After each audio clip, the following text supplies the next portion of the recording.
being able to talk more softly to myself, because it's really easy to say, you were you were dumb. How could you do any of the things that you did when you were 21? But I would never talk to a friend of mine who's my age, who's telling me stories about what she did when she was, I would never talk to someone like that.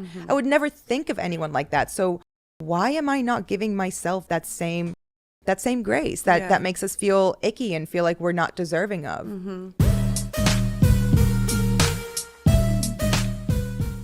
When I first started getting attention, it was the first time I had gotten attention in my entire life. Wow. And I felt like all of my happiness and all of my confidence and validation depended on me looking good.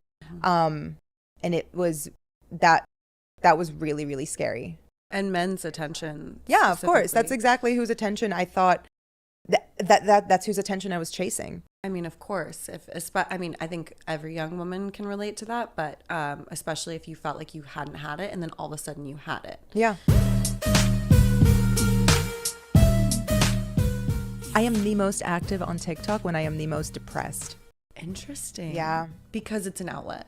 Yeah. When I was like deep in my Lexapro prescription, oh my God, that's why I have so many followers. That's what you need, a Lexapro prescription. So you could already see the myriad of red flags in these conversations, and these girls think like these are podcast highlights.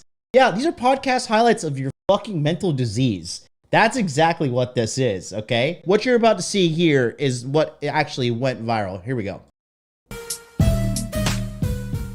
Any guy who goes after a girl significantly younger than them is severely lacking in their life. And I mean that confidence-wise. I mean, like, they are falling short in so many places that is the only place they can turn to feel like they have something on the scale of power. And ultimately it's predatory. I mean, there's just no... Ultimately, it's predatory. Pay attention to what these two idiots just said, because it gets way, way, way worse. And I'm going to point out a couple things before we dive into... We're actually going to cover the entire podcast. The entire podcast is about 45 minutes long. I'm doing an entire breakdown on it because it is just laden with red flags, mental disease, and everything wrong. Like, dude, people who are involved in America and American culture don't understand how sick they are, how sick the culture is, and how out of touch with reality these fucking sick motherfuckers are. Okay? Anyways, pay attention here. It gets worse. A way to kind of... Because you're manipulating someone who is not aware of what they're giving you. And it's unfair. Manipulating someone who's unaware of what they're giving. So, like, when you manipulate men who think you're pure and think you're good and think you're a decent human, when you lie about your body count and you lie about all your sexual past, is that not manipulation? That is manipulation. But again, they're projecting what they do to people onto other fucking people that they view as evil. You see, everybody, what somebody constantly accuses you of, they're guilty of that shit. Some beautiful witch. I love a witch. I am a little witchy. Yeah? I try. Tell me about your witchiness. I mean, I'm dabbling in it. I'm learning the crystals. I'm learning the incense. I'm learning the... Oh, you mean like traditional witch? Yes. That's amazing. Like, I want to go to Salem. I want to go to Scotland. I mean, I'm glad to be a witch in this time, where they're not burning us. I mean, they burn us in their own way. So, let me just break down everything before we get into this, okay? So, you just have basically two chicks that are fucking idiots. And they happen to be famous.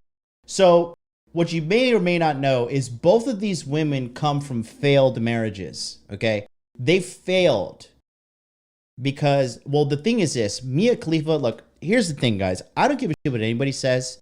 The more dicks a woman takes, the harder it is for her to love a man, okay? And I'm talking a variety of dicks. It is not good for them.